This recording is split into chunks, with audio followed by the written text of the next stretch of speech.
stuff. Okay, here we go. Yep. Yeah. Chug, chug. That's a floor beer. Do that beer from. This is my only way I like have any relevance in this video.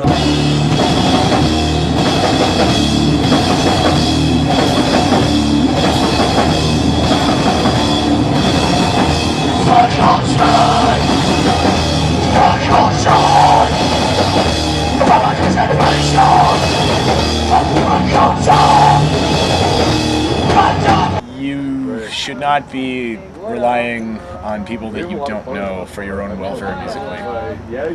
I question the sustainability of that approach. Personally, I think the economics of being a band are not always particularly stacked in our favor. I don't think the way to fix that is to encourage a system which is going to have a lot of diminishing returns, which I think a lot of crowdfunding does for music. We can change the way we do things, and it can work. You know, we had a show tonight, an all-ages DIY show. We managed to pay a touring band over $1,000. You know, we don't need to ask kids to do pre-orders for shit that they might not ever get. I think there's a huge vacuum in terms of what bands can do based on money, which I totally understand, but I also feel like Kickstarter encourages a certain amount of transience that is not conducive to actually doing things long-term and being a band and building something. Yeah, I feel like it's probably more appropriate for kind of filmmaking, but as far as music is concerned, I don't know. I mean, like, do some fucking work. I find it instinctually irritating.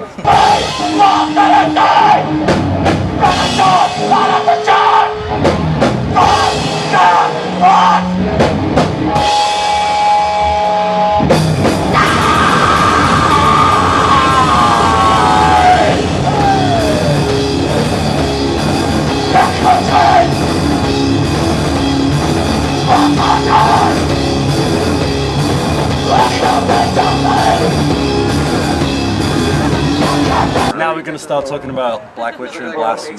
You know what we Nothing like. else. Anyway, sorry, carry on. What was the question? What are our influences? Was that the question? Are there any particular influences that you would care to share for the purpose of what Column Heaven stands for? Discharge. Pretty much all I have to say. Yeah, I don't know. Like, I mean, I think our influences are like more in terms of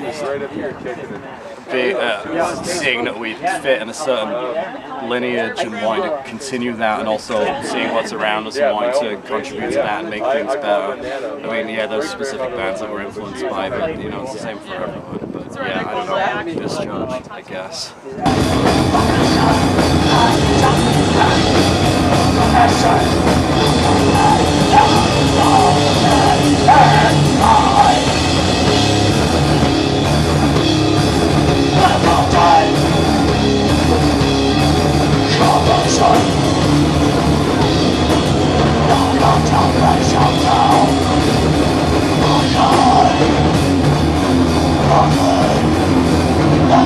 I think it's always feasible to have a cool, good, smartly run DIY space run by people who know how to do a show than it is to rely on idiot promoters. Yep. Yeah, the strength in hardcore punk is not in the new Nails record, it's in the fact that we can creatively use space as a group of people. You know, I've been doing this shit for like 20 years now, and the strength in hardcore punk is always about getting a group of 17-year-olds in a room, and they instinctively know what to do.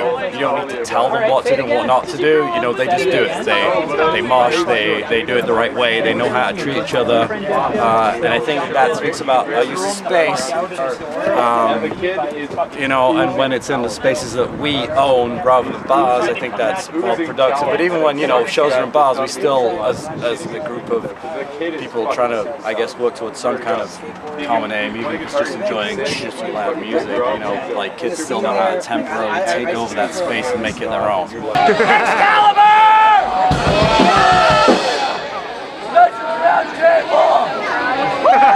Nice ready table!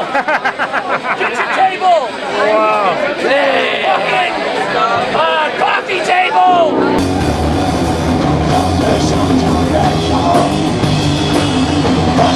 I And I think Soybomb is a good space because it encourages that. It's a space where, respect the space, but, treat each other like shit while the band is playing. There is zero obligation to anyone other than yourselves in this space, which is perfect. We only played like probably 2 bars in the last month. We just toured and we played 2 bars. You could tell the difference between the bars and everything else that we got to play. Yeah. And it makes a huge difference. Like whatever.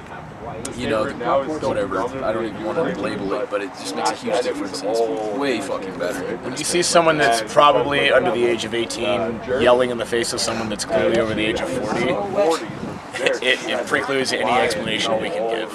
This scene should be driven by the new people that are involved in the hunger. It shouldn't be driven by the interests of the old guys. It shouldn't be driven by the interests of fucking Toyota and Scion or Rockstar Energy Drink or any of that bullshit. I don't know. Those shows are so beautiful.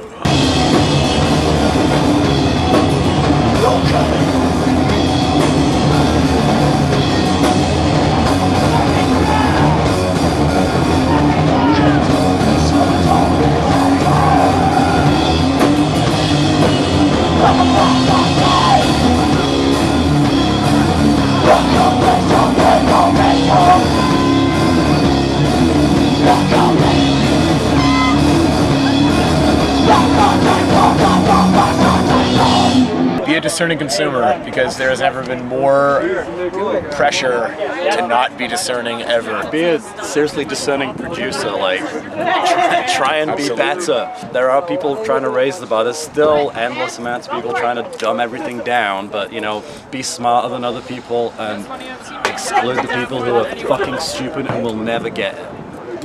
If people can get it and have the ability, invite them in and I don't know, listen to what they have to say. But people who will never get it, and there are many, don't fucking waste your time on them. This isn't for them. Also, listen to AC/DC. Word! I discharge. I mean it. This interview is over!